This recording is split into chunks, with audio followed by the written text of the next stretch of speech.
You don't want to go out there with a crummy slate and a bad shareholder profile and lose your first proxy fight. It's not a formula for future success.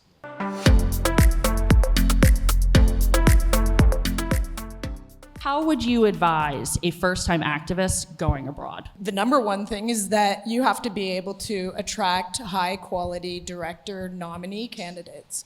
And I think that that's one benefit that U.S. activist investors have is, you know, their outreach and their ability to attract world-class directors sometimes is better than what the Canadian issuer did. And the other thing is, I think, you know, and Christine does a good job of this, I'm sure you do too, John, is you have to know who your shareholders are, who the shareholders are, and develop those relationships. You only get one shot at your first encounter, and you can't screw that up. And so knowing the shareholder profile, knowing the quality of your idea, knowing that you probably have a winning hand is really important. You don't want to go out there with a crummy slate and a bad shareholder profile and lose your first proxy fight.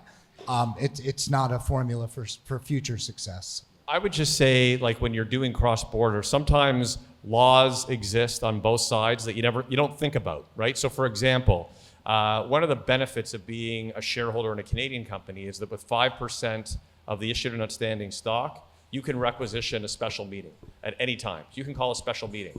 So what people do is they build a position of 5%, and off they go, call special meeting. That's under the corporate law, easy peasy.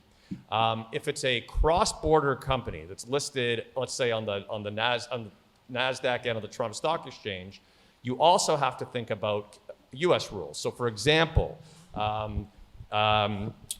you get to a certain point where you're building your position as a shareholder and you hit $120 million of investment, you are required under HSR to notify whoever that regulator is and wait 30 days.